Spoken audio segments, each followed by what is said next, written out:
right. Let's get started.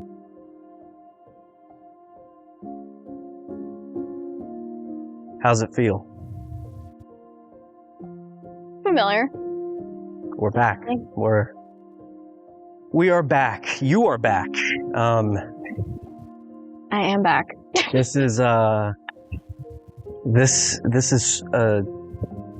very surreal moment for myself, probably for you. Yeah. We are here where you scored 1,000 points. Yeah, it's definitely surreal whenever I walk in here. Like, no matter how many times, I feel like it's always going to play in the back of my head. Yeah. And it's great. It's such a good feeling. I remember that day like it was just yesterday. The crowd, the team, your teammates' reaction, your reaction, mom and dad's reaction, which we'll get into that. But first off, let me just say, welcome to the Gray Podcast, everyone. We have a very special episode. Jessica Cabrera, my baby sister, we're going to be talking about the milestone that is 1,000 points. 1095, right? Yep. Is what you scored. 1090. She scored 1,095 points on varsity in women's basketball, which, listen, if you're not a sports person, you need to understand something here. That is huge. That is huge. And the fact that you did that at 4'11", no, seriously, how tall are you? I would say I'm about 60.8 inches. So almost 5'1". Yeah, so like 5'1", 5'2". 5'1", we can curve it. 5'3". Okay, on a good day. 5'3". I always told people that you were 5 foot. Still to this day. Oh, my sister's 5 foot. Yeah. But regardless, 5 foot, 5'2", 5'1". At your height, it's not like, and this isn't taking jabs at you, It's not like you're bulky. No. It's not like you're pummeling down girls, running them, which you did run them over, but it was more... Odd accident. It was more for your physique, things like that, it was more like... Unexpected? Very much so.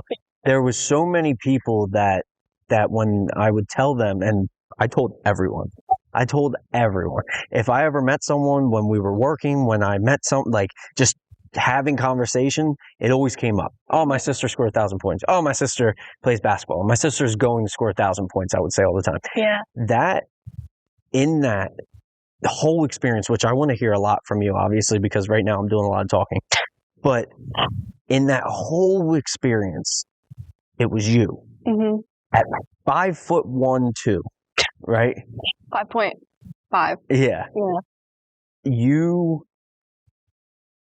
dominated. I tried. How looking back on it, how do you feel?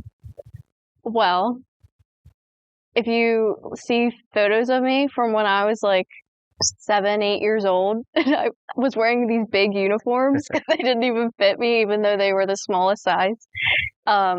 It's really crazy to think, like, at that young of an age, how small I was. Nobody would have ever thought, oh, this girl's actually going to be good at basketball when she grows up. And I knew it. It was like one of those things where, like, I felt like I always kind of had to, not necessarily like prove myself, but it was, for the longest time, it was like the only thing I could really do was defensive stuff because I was so small and so fast. Well, looking back though, our dad played basketball. We heard the stories left and right about dad playing basketball. I played basketball. Yeah. And then so it did run in our family at that point. By the time it did reach... Mom played basketball in the driveway. Yeah, Mom played basketball in the driveway. She would throw shots up like she was decent. But out of all of us, I can confidently say that you did it. You succeeded to the point that Dad and I never did. Yeah. You did something that Dad and I never did. Dad and I walked in Dad's footsteps almost identical. Mm-hmm. Going in the junior year, I left the game of basketball, just like Dad did. Yeah. You decided to actually follow through, and on this very court, people, we are in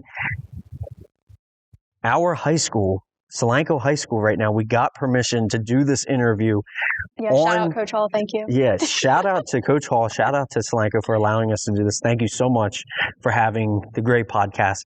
Listen, we are here in Solanco High School, where it all happened. How many years ago was this? 4 years ago? 3. 3 years ago? 3 years ago. I was sitting over there, and you scored that basket over there. Your 1,000th point. And it was, I brought signs to the game. Everywhere. And I did a countdown. I was having, I'd hold up a sign every single time. I think you were, what were you, 17 points away? Coming into the game, 20, I was 15 points. Yeah. 15 points away. So you needed 15 points. You did buzzer beater, by the way. That was my 1,000 point was a buzzer beater, which you guys ended up obviously winning that game. You guys went to, you were section champs.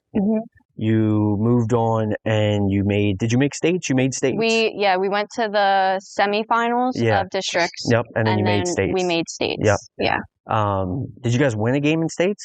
No, my junior year we did win our first game, but my senior year we didn't. Okay. We lost our first game in states. We had a bye though. Yeah. We still lost. Looking back at your career, being on this court again, does it just bring back those memories? It does, and like I help the girls now. Once in a while, like I'll volunteer to help Coach McDowell with practices and whatnot. And every time I'm on this court, no matter how many times, and I've been here like multiple times since I graduated and everything, it's always like such a surreal moment. And it's like I always catch myself like glancing up there, like looking at the banner. Oh, your name is over there. Where is it? Your name is up there. Yeah. And there is 2, 4, 6. You were the 7th person to score 1,000 points in Solanco history. Yep. There's only been 7, and you're one of them. Yeah, of women. Yeah. But regardless, even for guys, there's 2, 4, 6, 7. Yeah. So, I mean, it's pretty surreal. And this is an emotional part right now, but looking back at your accomplishment, let me take the fans back. When we were kids, I was tough on you. Oh, yeah. When playing basketball, I was tough on you. Basketball or video games? Well, all of them. I was tough on you. You and I were 7, 8 years apart. But our relationship is like we are a year.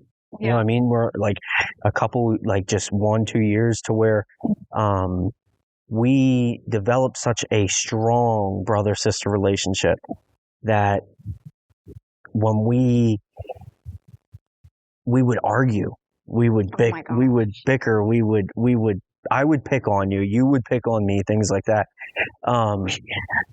But I still remember that playing basketball outside, I was tough on you. That's probably the toughest thing I was. You went to score a shot, do a layup, I'd swat it as far as I could. Yeah. But I had that mentality even back then that I could tell that you had it. Yeah. And I know I've never told you this, but back then I knew you would be better than me. Really? I knew that you would be better than me. I mean, I wouldn't necessarily say it's like your abilities measured by. Well, no, I knew that you would be, 1, more successful, but 2, you had something that I didn't, and that was you had it. You had what it took for greatness. Seriously, you did. And I knew that if I took it easy on you, all right, that's just me taking it easy on you. Yeah. But if I take it hard on you, you're not going to face any other girl until you hit high school that's going to be better than me. It was my mentality. It's and true. even when you did hit high school, I was in high school when we would play basketball a lot, and I played for the guys' team. I knew that I was like that. Oh, I'm the best basketball player kind of guy. And I knew though that there was going to be no other player, no girl, no guy that you would play basketball against. No other being could beat you like I could. Yeah. In that sense. And so when you faced them, I knew that you already faced the hardest opponent, which I know sounds cocky, but I wanted that greatness to come out from you. You know what I mean? Mm-hmm. So the fact that I would take it hard on you, mom and dad would be so upset. Dad would be like, what does that make you feel good? Does that, you blocked your sister, does that make you feel good? And I was like, hey, someone's got to do it. It's true though. And I did over and over again. That is definitely something that always stuck with me though, was like the amount of times you and I would go outside and play one-on-one during the summer. It was like once a day. And even if I didn't want to go outside, you would still push me and be like, listen, like, let's go outside and just play. Like, just play. And I, in the time, like, never really looked at that as like practice, but it really did set me up. I mean, there has been like junior high, I could tell you, I got blocked so many times, travel basketball so many times, that by the time high school came around, if I got blocked, which it actually like decreased a lot, because I feel like I kind of like learned how to avoid that.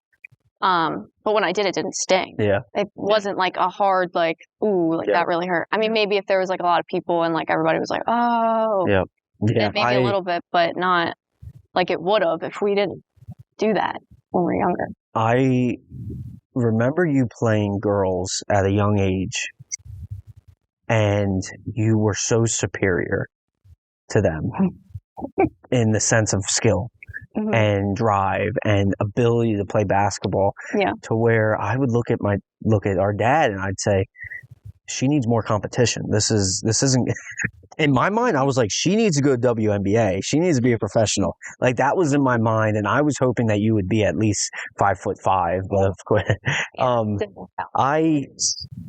I knew you had what it took, though. As long as you wanted to play the game, I knew you had what it took to be one of the best, if not the best player on the court. So the fact that you were able to build yourself up to actually make that happen. Your biggest weapon in your arsenal, which we're going to get to, we're going to take a brief break. But when we come back, I want to talk about three-pointers. Oh, yeah. And how you changed women's basketball in Solanco because of them. Yeah. So I tried. We'll be right back after this.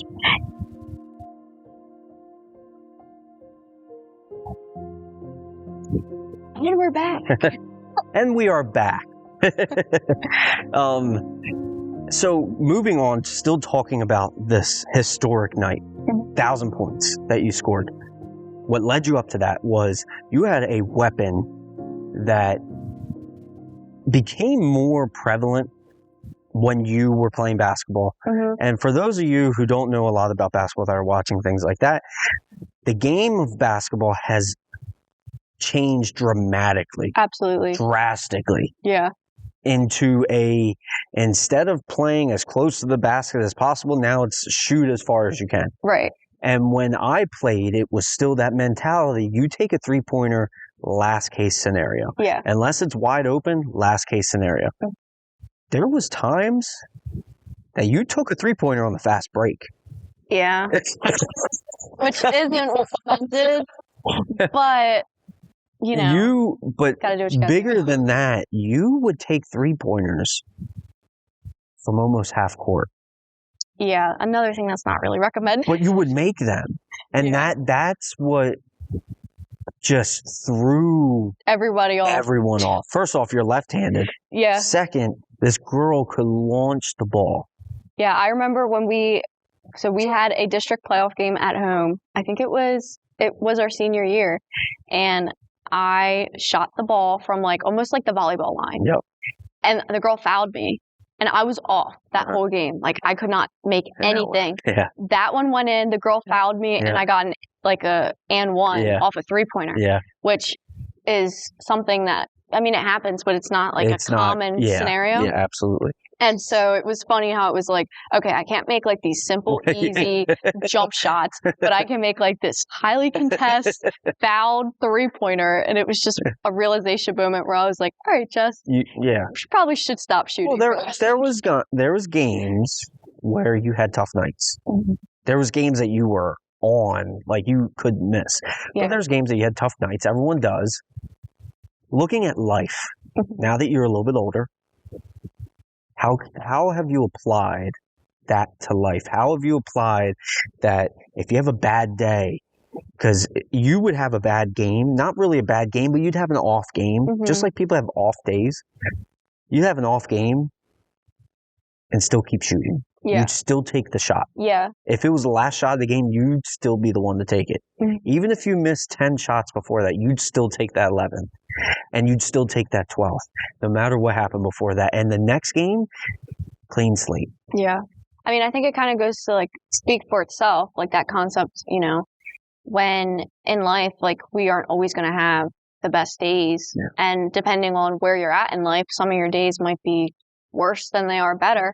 And I think that can apply to really any sport. You know, if you're not necessarily on during this one game, it doesn't mean you can't go home, reevaluate, get back into it the next day and be on the next day. That happened to, like, a lot of us, like, on the team.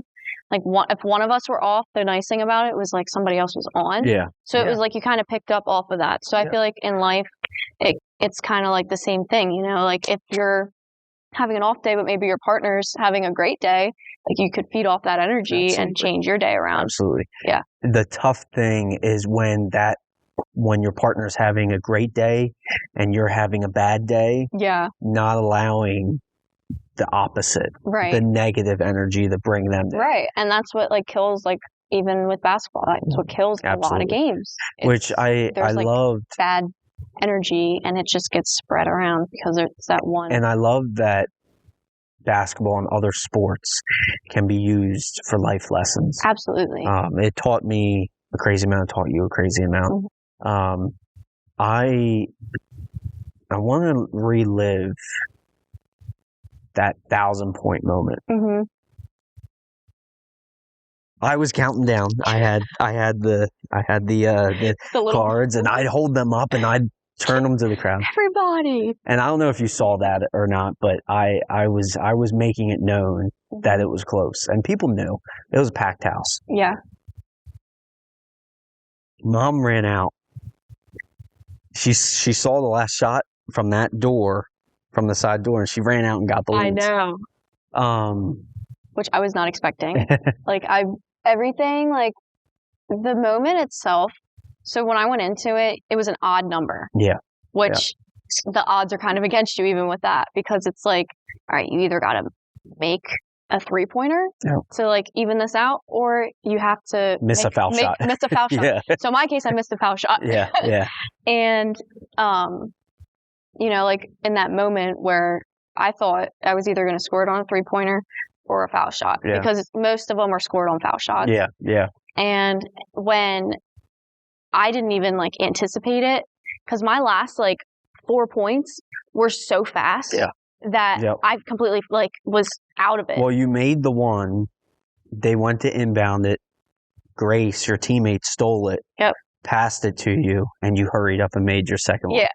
And that was, like, and it was a left-handed layup, of course. But in the moment, like, the buzzer's going off, in my mind, I'm like, oh yeah, like, buzzer beater, like, that was pretty cool. And then all the girls running towards me, and it was kind of like, even like in the video, you can kind of see my face where I'm like, oh my gosh, like, this was actually it. Well, and that was, speaking on that was a really cool moment, because you scored, it was halftime, but they kind of allowed a longer halftime because of that. All the girls rushed you. They allowed Mom, Dad, and myself to come on center court, take photos with you. We took photos with all. This is during the game. This is during halftime. We're doing this right on this court. And with all the fans clapping, cheering. They cheered for, it felt like hours. This is also the gym I graduated in. And I remember that too. I remember your 1,000-point better than I remember that. I got to tell you, and I'm going to try my hardest not to get emotional here. I got to tell you that watching you grow as a person, back then as a player, but now as a young woman, that moment was so special. And it was because I knew how much you wanted it. I wanted you to have it. You deserved it. And when you made that shot, it was excitement because you made it, but it was also excitement because you did it. Yeah. You accomplished a goal, and that is so amazing. Thank you. When you accomplish a goal that you set your mind to, and you accomplish it, a milestone like that, your name is on the banner forever. Mm-hmm. Your basketball is in that trophy case forever. Yeah. I would walk into this school when we moved to this area, 2006. I would walk in here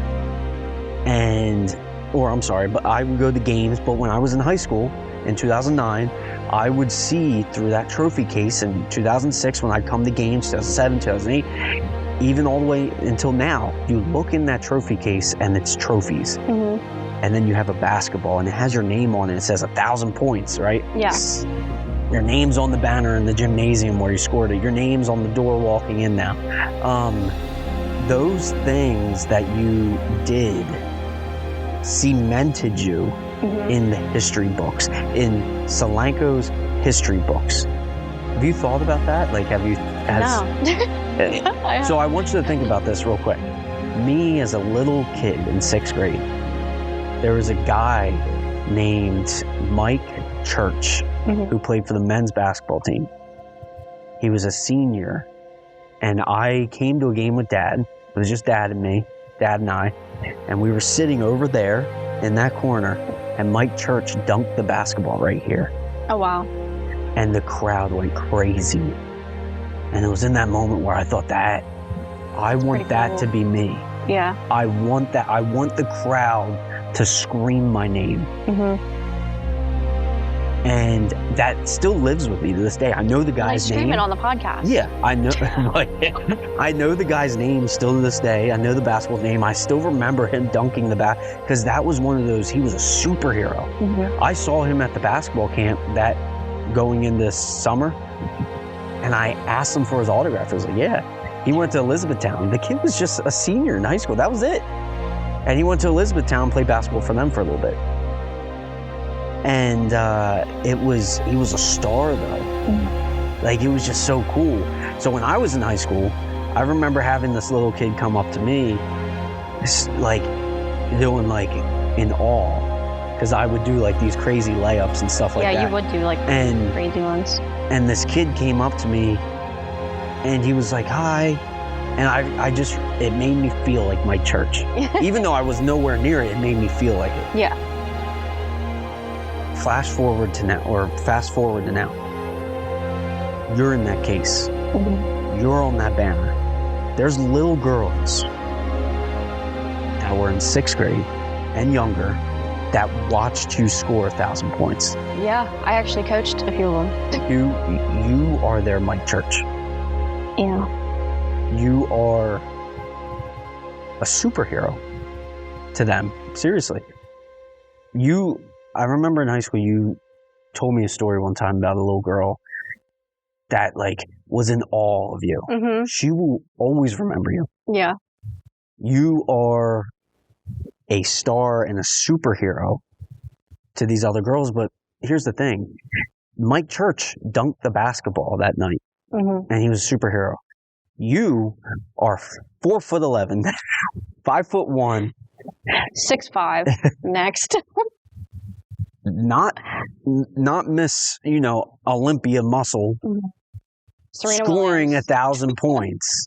Like, you gave hope to all these little girls and boys that are like, you know what? I can do that. Yeah. If she can do that, I think I can too. Yeah. So you have you have to give yourself a pat on the back. You have it's like the Friends episode. Yeah, he's like, "Are you naked?" Yeah. Bravo. You have to be proud of yourself and be proud of your accomplishment, because listen, this is something that is going to live in the history of time. And you did it. You're going to be able to bring your kids here. I'm going to be able to bring my son here, Grayson. Yeah. And say, there's Auntie Jess. there's Auntie Jess in the trophy case. This is Well, he's going to be 7 foot, and he'll be good. He's going to be Shaq. I say that all the time. It's here as well for another team. I just want to say that Mike Church was a star. Mm-hmm. I wanted people to scream my name, but they screamed yours instead, and I love it. Yeah. I think that's better, that they scream my little sister's name instead. And I have memories on this court, obviously. Not all the best, but I have memories on this court. Yours outweighs all. My return, things like that. Way. No, but I mean for me. Yeah. Like in value to myself, I value your moment over all of mine. And I think that I think it's special being back on this court. You know what I mean? I think it's special. I mean, the SHS. Special. This is. It's where I learned a lot of lessons. That's for sure. Yeah. And the only thing I can really say, like, that I think got me there was how much time I put into it. Yeah. I mean, starting in 4th grade, I was on 2 AAU teams. Yep. Even before that, I was playing for the YMCA and Solanco youth basketball at the same time. So it was like, there was never like a break. Yeah. And even though by the time I was like a senior, I started to get like a little burned out in a sense, which is normal. Yeah. But it was so, like, it all paid off because it was like, wow, everybody else was out doing other sports, which is great, you know, if you play multiple sports, but basketball was my sport. Yeah. I didn't want to do anything else. Yeah. So to like kind of see all of that come together and it be like such a big thing, it was pretty special. Absolutely. Yeah. Well, we're going to take another brief break. When we come back, I want to talk about a special date you have coming up. I know where this is going. And looking back again on the celebration of your 1,000 point score. So we will be right back after this.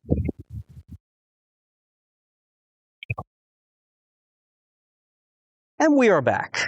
Okay, so you have a very special date, event, moment coming up. Why don't you tell us what that is? Well, on July 5th, I turned 21. That's it. Stop right there. There, just kidding. On July 30th, Anthony and I are getting married. Getting married, my baby sister. A month after I am. Can't forget that. That is crazy.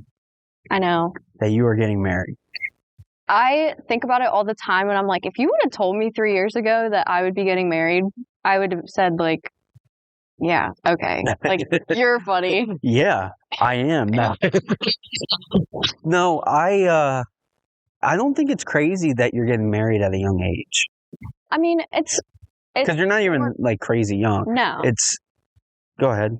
It's just, like, one of those things where, you know, Anthony and I talked about it, and I graduate college this year. Yeah. Like, there's a lot of stuff that, you know, we bought our first house together. Like, I think, truthfully, like, with school being online for as long as it was, because COVID, it really, like, put perspective in my mind where, like, I was like, listen, like, no offense to mom and dad, love them both, but I don't want to live here forever. Yeah. And I really, like, matured, I feel like, as a person. And when Anthony and I met and we went on, like, our dates and stuff, like, everything just clicked, like, so fast. And we still talk about it all the time. And it was one of those things where it was like, we've only been together for X amount of time, but it felt like we've known each other our whole lives. You know. Yeah. Yeah. And it's one of those things where it's like we want to get married because we act like we're married, like we feel like that. You know what I mean? That's the next. You're ready for it. Right. Absolutely. I was always super overprotective of you. Baby sister, yeah. Super overprotective. Don't mess with my sister kind of thing. But with Anthony, I don't have to, because he's only ever treated you with respect, but I also know that he's protective of you, which kind of Very. allows me to take that back to say, she's my sister. That's your job now, you know? And don't get me wrong, Anthony. Listen here, buddy. Listen, buddy. I know you listen to the podcast. Your first viewer. I know you listen to the podcast, and I know you're a big fan, and thank you for that. But you hurt my little sister, and I'm not going to tell you when the episodes come out. Now, I think when your tires are popped. I think you guys are a fantastic match. I think you guys complement each other very well. He also went to this school. Which is hilarious because him and I never spoke one time when we were in high school. Well, it's probably good 2 years. that you didn't. He was 2 years ahead, played football, everything. I graduated with Caleb. Like, Caleb and I were friends growing up. His brother. Yeah, his brother. So it's like really funny looking back and it being like, I never would have thought about like being in a relationship with Anthony. Like, it just never. So are you, with the day coming closer, because we're almost 2 months away. I just celebrated my almost 2 months away. Month, yeah. Yours is close too. Whoop. With your wedding coming up, are you finding yourself more stressed now, or is it starting to finally ease in? In the beginning, it was very stressful, because him and I didn't want to wait. Yeah. Like the traditional, like you wait like 2 years to get married and stuff. I didn't want to do that. Like, I wanted to get married. So it was very stressful, like trying to figure out like if we were going to do a destination wedding or if we were going to stay local, which we are staying local now, which I'm very happy for because everybody can be there with us. But I mean, now it's more of like, I'm not nervous, but it's like I'm waiting for it to come. Like, I'm so excited, but I also don't want it to be over. Yeah. It's like one of those things where it's like, it's such a big life change where it's like, once we're married, I still want to like have that same excitement. And then you guys can start hating each other. Exactly. I don't want to get to that. Just kidding. But no, it's like one of those things where it's like, I got my dress, like pretty soon I'm like, this month I have fittings for my dress, like did the cake and everything. Like, I've gone through like so much stuff for it that it's like, I'm looking back now with how much I've done and it's gone by so fast. It's like, it's exciting, it's like bittersweet. It is, but it's also exciting because you are about to marry your best friend. Yeah. Your partner in life, your partner in crime, right? And I think that, you know, the older you get, stresses will come about. Yeah. At each stage. But I think you need to, it's like scoring 1,000 points. It's going to come. Yep. And then it's a historic. You and I are going to be sitting down 3 years from now, exactly where you got married, on episode 200 of the Gray Podcast. Will be at that point 10 inches taller than me. No, I think that you need to embrace the moment, make the most of it. Yeah, definitely. And then allow yourself to remember it, but not to regret not living in it. You know what I mean? Yeah. Because I know a lot, especially women, gear up the day of the wedding, which is fantastic, their whole life. But they do it so much that when the day comes and it goes, they're not enjoying it. They don't enjoy the day, but then the next day is almost like a depressed day because everything that you wanted happened in that moment and now it's over. Yeah. You know, you're at the highest point, some feel. So just enjoy every step. I know it's easier to be said than done. But try to enjoy every step, you know. Have you and Anthony played basketball together? Yeah, we actually did. Have you? It's funny because we, like, last No, it was like the summer him and I met, which was about like I keep saying met. I knew him, but I didn't actually like meet him. Yeah. You met on Tinder. Right. No. No. Snapchat, but not Tinder. We went to the basketball course that we always used to go to when we were younger. Yes. And we played one-on-one. And I think like we did it like 3 separate times. Okay. Because the first time we did it, he was beating me actually. And he was like, all right, we can keep going. Like, because we hit like our max score, like he got the points and everything. And then he was like, no, like we'll do like 2 more times. So I ended up beating him. Okay. Because we raised it to like first to 15 instead of like first to 10. Yeah. So I won. So then we did a rematch and he beat me. Mm-hmm. And Anthony, I don't think we ever did a rematch, actually, if you're listening. So we need to do that. And we can involve the dog as well. So you guys, speaking of which, you have 2 cats. You have a dog. You bought a house. You're getting married. All in a span of a year. I mean, you guys have your own life, though. Yeah. You know what I mean? And it's looking back just 3 years ago, you scored 1,000 points in this gym. 3 years later, you have a huge year. I know. It's crazy. So this leads me to my next question. When you have kids someday, are you going to want them to go to the school? Currently, where we live, they won't be going to the school, but I mean, I don't know. That is something I've thought about. Like, how am I going to feel with my kids going to school? Yeah. And it doesn't really have anything to do with me. It's just more of like, I love the school. Like, I think it's a great school. But is it going to be a long-term school for my family?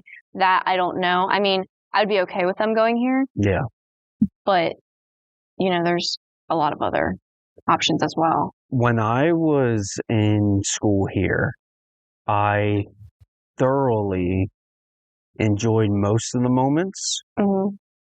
However, I did go through what a lot of kids do, downs of being in this school and being in school in general. I've thought about the same thing. Do I want my son and my other children someday to come to this school? And I came to the conclusion, without talking to Adriana, because I know we live elsewhere. We don't live in this area anymore. Mm-hmm. But even outside of that, I came up with the conclusion, no. Yeah. Because I handled the school. I handled what I had to go through in these halls, in this gym. Which not a lot of people know about. Because Solanco now has become more diverse than it was when you were in school. Yeah. And, you look at like a kid that's like you, and if I looked at you and like didn't know you, I wouldn't necessarily think you're Hispanic. Yeah. Maybe your skin's a little bit tanner, but once you say your name, that gives it away, Carlos. Yeah. And that was my shield my whole life. My name was my shield. It was, in some ways, felt like my shield in a bad way. Yeah. That it was keeping me from things, because there would be times where I'd be picked on. Yeah. I'd get names called. Like I said, I did have a couple teachers that did speak ill, that I look back now and it was very inappropriate.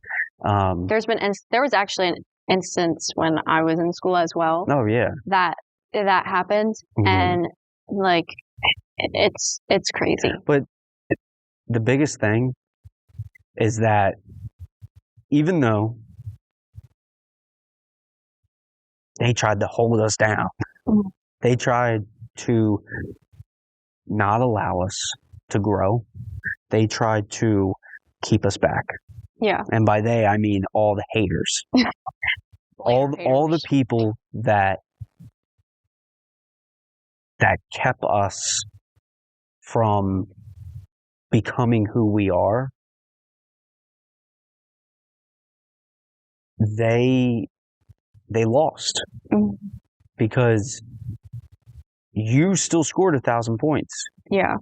You still got honor society. You still got a full ride to college. It like blows my mind though, because like I had like this really good friend who was very successful. I'm not going to say any names, but he was Hispanic, and a teacher commented on his ethnicity, and she said that the only reason why he got that scholarship was because he was Hispanic. Yeah. And it's like, that's like hurtful. Yeah. I had a teacher. Think that's right, like don't say that. Like, I had a teacher rude. That came to me and said that I should run for president of the Spanish club. And I said, then why would I do that? And she said, because you're Hispanic. And I said, I don't know any Spanish. Yeah, no speak Spanish. Yeah. Like me no speak a. Yeah, me no speak a English or Spanish. Yeah. Like, but she was like, oh, but you'll win. I said, but why would I win? I don't know any Spanish. Yeah, it's like even if you aren't trying to be rude, like that's just rude. And she said, because you are Carlos, your name is Carlos, you will win. You should go for it. It'll look good on your resume. Which, don't get me wrong, okay, great. Yeah. But at the end of the day, what do you mean? You know what I mean? All the people that wanted to hold you back, you succeeded. Mm-hmm. You accomplished your goal. You had amazing grades. You got a full ride to college. You moved on. You found the man of your dreams, things like that. Me, I host a podcast. You have a beautiful fiancé. I have a beautiful, beautiful, beautiful, sexy fiance. I have a mini shack as a son. It's the best way to describe him. I don't think I could do it any better. I have, I've been reflecting on life. Mm-hmm. And in one of the episodes recently, I did talk about almost becoming a police officer and giving that up. This life that I'm living, I choose every time because it has Adriana in it. It has my son in it. It has you, Anthony, my mom, my dad, our mom, our dad. You know what I mean? It still has us all here. Yeah. And there's nothing better than that. Right. There isn't. We defied the odds that were put against us in this school. No offense to this school now, but back in the day, back in the day, there was obstacles that we had to overcome, and we did it. On this court, in those halls, in those classrooms, in this building, we did it. So, and as unfortunate as it is, like so many people, like so many other schools, don't get that chance. Yeah, but like there's also like so many other schools around the country. Like there's so many people that like have gone through similar things, and I can't really even speak on half of it because it's like not a lot of people even knew I was Hispanic. And then once it was like, well, my whole family speaks Spanish, literally on both sides of my family. Like, how much more do I have to? Yeah. It was almost like, in a sense, it was like you're not actually Hispanic, but it's like, why would you say that to me? Absolutely. Because I don't look Hispanic. Like, well, and I even take it as far as I was blessed with having mom's voice of opinion. You were blessed with having dad's silent opinion, but also following after me. Yeah. Because I was president of the class. Again, I'm like tooting my own horn. If I need to add a button where I just go toot, toot. No, but I was in ninth grade. I lost the second election. So in ninth grade, I was class president. What eighth grade? I was of the NHS, NHES or whatever it's called. I was one of the only leadership people in the school in eighth grade. I was named student of the year. Things like blah, blah, blah, blah, blah, all these different things. Basically saying he's top dog. Yeah. I was able to finally find my voice and say, you don't say that, right? Yeah. No, I was able to say finally to those people, I don't care what you say. Yeah. I'm going to do who I am. I'm going to be myself. If you don't like it, talk to the next guy. Yeah. And it allowed me to also speak up for other kids that were bullied and things like that, because I went through being a bully. Not being a bully, but being bullied. Yeah. Right. You got to come up in, first off, you are a strong person as well, but you got to come up in a more diverse Absolutely. Environment, but also my name was already out there. Right. So teachers knew you. Teachers knew you then and knew you through me, and some of the students you knew because, and you also grew up here, things like that. Yeah. So it did get better. Doesn't mean you didn't face your obstacles, but it did get better. There's so many kids out there that go through the daily grind of being a middle school, high school student, elementary, whatever. And they don't have that. They don't have those weapons, for instance, of using their voice, of having a strong mindset of I'm going to be who I am, of having an older sibling that can lead the way. Because that was my purpose. It was to create a path easier for you to follow. Yeah. Right? Yeah. I feel like that's what older siblings should do. And that's exactly. You know? But there's a lot of kids out there that don't have that, unfortunately. And us as a society need to really, first off, if you have kids, don't teach your kids hate. Yeah. Don't teach your kids. It's the worst thing. What hate is, okay? Because kids are pure. If you look at kids on the playground, my son plays on the playground. Grayson does. All kids are equal on that playground. All people are equal in this world, but for some reason, as parents, as people, we teach our children over and over and over again, generation after generation, to hate. And it's sad, right? Because those little boys, those little girls have a chance to possibly score 1,000 points. Yeah. Or do something that they love to set them up in life in a better way, whatever, to help them build art. If it's it's design, but more importantly, just to have a better childhood, because it still sticks with me to this day. Yeah, the things I went through in this school, and I wouldn't wish it on anyone. And nobody can truly understand it because it's only something you have experienced. At the end, know those feelings. Nobody else can be like, oh yeah, I relate to you. Okay, you can relate, but you don't. Yeah. You didn't go you weren't in that actual situation at this exact time. And at the end of the day, though, I wouldn't trade it in. Yeah. Because it made me who I am today. And at the end of the day, I'm right back where it all started. I'm right back in this gym with you. But before we end this interview, first off, I want to thank you for coming on. Yeah, thanks for having me. You've been great. Is there anything that you want to I want to leave the floor open to you. Yeah. Talk about in this moment. I think while we're on the topic of that, it's very easy for people to kind of go about their lives like how they were taught. I was taught this, I was taught this, I was taught that. But I feel like as people, for me, I'm a Christian, I think we should love each other equal because we are all equal. And that is just strictly straight out of the Bible. So, I think that, all these issues are coming out with diversity and, discrimination and everything. And I think we all owe it to each other to be kind because we all live on the same footing. We all live on the same planet. We all live on Earth. We all have different lives. But I think we can't necessarily be so quick to judge because we haven't walked in those footsteps. We don't know what they have gone through. They don't know what we have gone through. So it's, it's one of those things where it's no matter who you are, what you're passionate about, at the end of the day, you have to do what makes you happy. You have to do what makes you feel full.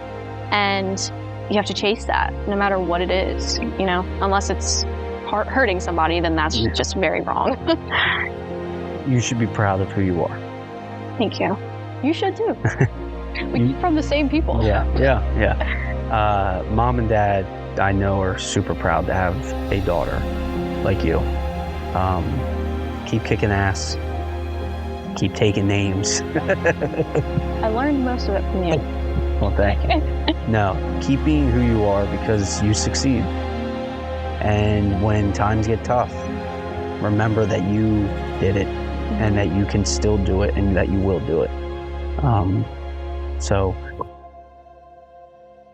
I still can't believe 3 years ago. I know. But, in that moment, before I end this, I just want to say my most proud moment was not you scoring that basket. My most proud moment as a brother is going to be July 30th. I'm so excited. So, well, my most proud moment as a sister is when you get married. So, yeah, I'm happy that once these cameras turn off, you and I can just, I get to talk to you whenever I want. You know what I mean? It's not just, I feel bad for the people because you were great. We just went to lunch yesterday. Yeah. So, I would love to have you back on. Absolutely. We're going to be doing a big episode during my wedding weekend, the season finale. But listen, I can't thank you enough. So, and also, again, thank you to Solanco. Thank you to Coach Hall. You guys were fantastic. Coach Hall, I wish I had you when I was in school because you weren't here, unfortunately. But this is going to wrap up episode 10. Yes, that is right. This is episode 10, ladies and gentlemen. I want to thank you all very much for listening, for tuning in, and for watching, and for just following the Gray Podcast. Without you, I would just be talking to a camera. So, thank you again. And me. Well, yeah, I guess, yeah. Thank you all for all your love, for all your support. Make sure you continue to follow us on Instagram. Give Jess a follow on her Instagram. We're going to put all that information down below. I really hope that camera's working, so I'm kind of going to talk to both of them. But listen, this episode was a very special one. And from now on, these episodes are geared to be just like this, people. This is the expectation bar now. You set a new expectation. So you set the bar high. We got the gymnasium where you scored 1,000 points. So 3 years, you scored 1,000 points. First off, also, I celebrate 10 years from graduating in this gym. So this year? 10 years this year. Yeah. 10 years I graduated in this very gym. And I'm kidding. I'm just kidding. Sweating my ass off. I was sweating my ass off that night. Did you already have it? What? Your 10-year reunion? No. The graduation sweat so bad because I thought, I'm getting way off topic here, but I thought I was going to flatten my ass out on the stage. I thought that was it. I thought I was going to pass. I heard stories of people that passed out getting their diplomas, things like that. They love the scare you. And me being me, I went up to the principal. Keep it real, bro. Yeah. But anyway, again, thank you all for listening, for tuning in. This has been the Gray Podcast with Jess Cabrera. I am your host, Carlos Cabrera Jr. Thank you again, and good night. Peace and blessings. Peace and blessings.